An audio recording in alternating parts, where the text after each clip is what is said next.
The market drifts lower over the weekend. Should we be looking for a pullback? This is Invest with Jacob.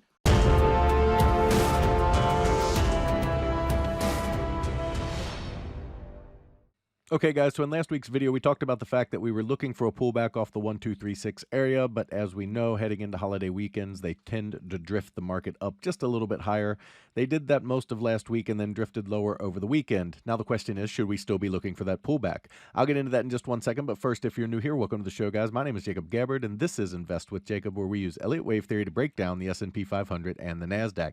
I highly encourage you to hit that subscribe button down below so that you can get our daily S&P updates, our trade setups, and our buy alerts. All right, guys, with the market drifting a little lower, we're still looking for that pullback, so let's jump into the chart and take a look. Okay, guys, so as it is the beginning of the week, we are on the daily futures chart for a big picture update. So this is the daily S&P futures, and basically we're still tracking the same two counts. We have just shifted our primary count based on the fact that they were unable to complete the 5 waves down off of this high right here, this C/3 high. And it doesn't mean that the B wave count is dead where C comes down. It means that the more likely count is now the bullish count. So off of this low, if you remember, back in October, we talked about the fact that we should be bottoming down here and rallying pretty hard, and that's exactly what we saw. We were looking for this B wave up, and so far we are tracking, as I said, the two counts. The first one, the primary, would be that this is a wave 1, 2, and then 1 of 3, 2 of 3. We would have completed 3 of 3, just above the 1.0, and then we'd be pulling back in 4 of 3 into the pivot area in the 43.57 to 42.43 area. Now the question is, for wave 4 of 3, are we already done, as they did come down to the 764, or was this A, then B up, then C down toward the 42.61 area? And we'll get into this a little more on the hourly chart. But into this pivot area, and you would expect him to be right above the 618 in this 42.61 area based on the fact that they barely pushed over the 1.0. When you're using the pivot, when they're around the 1.0, you expect them to test the 618 extension. When they get up to the 1236, you expect them to test the 764. So they hit the 764, which is a common A wave, and we got to bounce up, and then we're looking for a pullback, and we'll see if it can hold the upper pivot, which again we'll talk about on the hourly chart. And then if they can't hold that pivot, we would expect them to come down to this 42.61 area. So the big question is, right now in the primary count, is this all of wave 4 down here, this pullback that we got, and they're already moving up in this wave 5 toward the 4,800 area? Or do we need one more C wave down toward 42.61? And then from there, we'd look to start wave 5 up toward that 4,800 area. So the pivot will be important on the pullback, which we'll dig into in just a minute. For the alt count, okay, we would be tracking this as an A, B, C to the upside. Okay, and as of right now, how it stands, we would have to count this as a leading diagonal to the downside. And then we'd look for this to be a wave 2. And then look for a 1 of 3, 2 of 3, and then a breakdown in 3 of 3 that breaks through the pivot at 42.43. So if the bears can break 42.43, we would shift our primary count back to the C wave down. But right now, the bears are relying on a leading diagonal. Diagonals are not reliable, so we are not going to count that until they show they can break down through this pivot and break through that 42.43 area. If they do, we would look to break the October lows and come down toward the 3,000 area. So in the big picture, here are the few things that stand out to me. I have trouble with the bullish count. And when I say the primary has shifted to the bullish count, it has shifted to the bullish count like 55-45. It is not a landslide for the bulls that this is definitely going to happen. It's just that that's the most likely count based on what we have right now. The big problems I have are this is pretty clearly 3 waves up. Okay, so wave 1 is a 3-wave move. That's one issue. The second issue is wave 3 of 3s tend to hit the 1236. They hit just above the 1.0, which is more of an ABC type move. So those two issues, combined with what we'll look at on the hourly chart, do give me some caution in the bullish count. But it is the primary based on the fact that the bears were not able to give us a clean 5 waves down, which is what you would expect in a C wave to the downside. So with no 5 waves down here, we do have to give the bulls the benefit of the doubt. So it is the primary, but not by a lot. And essentially what we're looking for is a break of this high here at 46.30. Breaking that high doesn't eliminate the C wave down, but it does give the bulls more fuel for this wave 5 of 3 up. But we can still get, even a nominal high right here and break down. So it's not abundantly clear. What would be abundantly clear is if they gave us another 5-wave move up into this 4600 area in wave 1, and then a wave 2 pullback back toward about 44.30 or so, and then came back up, that would be a pretty strong entry for a long, as we would be looking for that 4400 area to hold and then them to push up to 4800 there. You'd have about 400 points of upside versus down to the 4350 area, so about 80 points of downside. So you'd have a 5-to-1 risk reward there. Pretty good spot to enter if you're long. So again, you'd want to look for 5 waves up off of this low, which I'll dig into in just a second, and then a hold for wave 2 above the low that they made, and then you can start to get long there with a pretty good risk reward. If they come down and break the low, they first have to hold the pivot, and if they don't hold the pivot, then we shift to the bearish count. Okay, so let's dig into the 1-hour chart. Okay, so on the 1-hour chart, okay, the bears failed to make 5 down. They gave us a 1, 2, 3, and then 4 failed, and we started back up. And that is why we have to shift back to the bullish count, because we were unable to make a strong 5-wave pattern to the downside. Now, the bulls have issues of their own. I believe that this is pretty clearly a 3-wave count, but it could be a leading diagonal. And it did sell off very strongly back to the origination, which is consistent with a leading diagonal. So we can give the bulls the benefit of the doubt there, as they did hold and give us a strong rally, which you would expect in wave 3. And then they came up and hit the 1, 2, 3, 6, which you would also expect in a wave 3. So even though this is only 3 waves, we can count it as a leading diagonal overall if we count into the smaller version of that.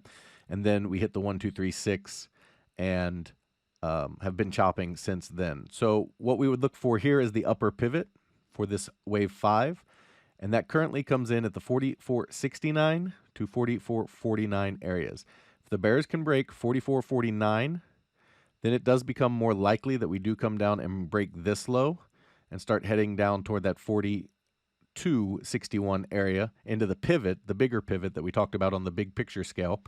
That 42.61 area, and then it becomes critical for the bulls to hold that pivot. And if they can't hold the pivot on the big picture, then we would be looking at the C wave down overall. So a lot of sloppiness in here. We're still trying to decipher exactly which count we're in. A lot of you get confused or want to point out that we switch counts, and the reason we do that is because not all parts of the market are tradable, and not all parts of the market are where we want to have our money invested.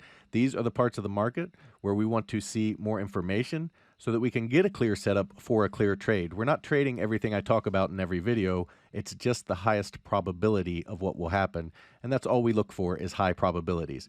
So when we get a high probability setup, which as I said would be 1, 2, 3, 4, 5 up to this 4600 area, then a pullback towards 44.30, now you can enter long on a high probability trade where you have a 5-to-1 risk reward, where your stop is going to be below wave 1 and your target is going to be 4800 to the upside. So you have about 400 upside points and you have about 60, 70 downside points. So a pretty good risk reward on a pretty strong setup for what we have in the big picture as well as the micro count. So that is a little trading tip and a little overall tip about Elliott Wave. Yes, the counts change based on the market changing, but we don't trade every count. We don't trade everything we see. We just give you the highest probability. Over on the NASDAQ. Okay, on the big picture on the NASDAQ, same type of thing. We're tracking the 2 major counts, the ABC higher for wave B or the impulsive bullish count to the upside. I have the same issues with the bullish count on the NASDAQ, where this looks like 3 waves to me.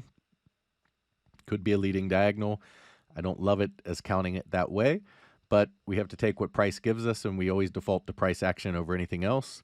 And then you have a wave 2, and then 1 of 3, 2 of 3, then we have wave 3 up. Now the pivot for the NASDAQ does come in at 14,482 down to 13,980. So they can go as deep as 13,980 and still be holding the pivot. But if they do break below that, it becomes much more likely we're going to head down in that bigger C wave. So same question on the NASDAQ. Is this all of wave 4 in this pullback down? And we're starting wave 5 higher?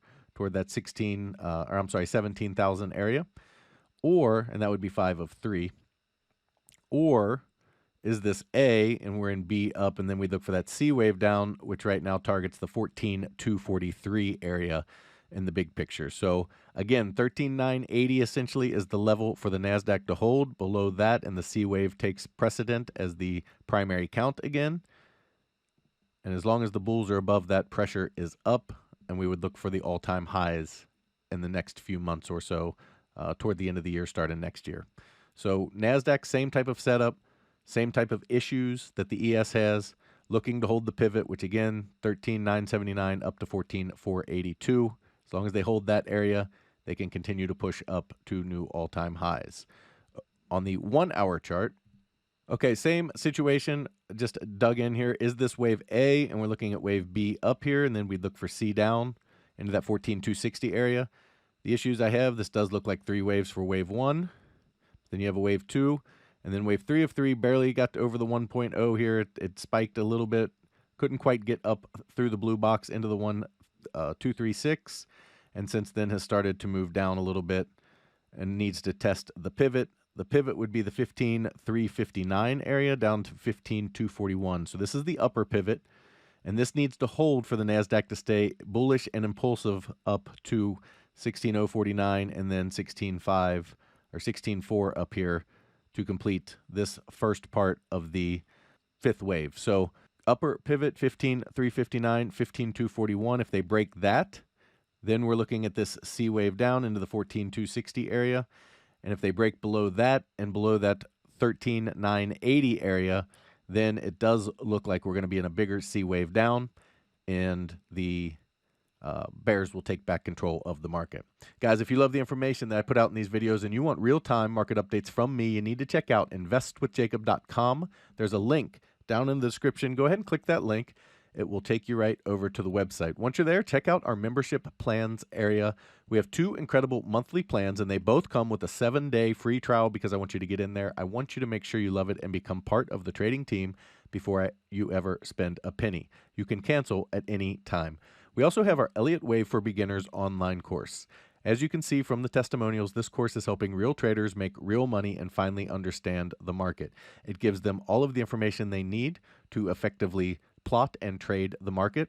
And it is 25 videos where I break down Elliott Wave in 3 parts. The first part is the introduction, where we go over your mindset, Elliott Wave expectations, why it works, and the KISS method. We go over the chart setup and tools, where I go over every tool you need to use along with Elliott Wave Theory to confirm what you're looking at, as well as the Elliott Wave for Beginners portion, where I go through each wave, how they work, what their confirmation points are, what their targets are, how to measure them, all the different things you'll want to know about Elliott Wave Theory so that you can understand the market just like the traders you saw before.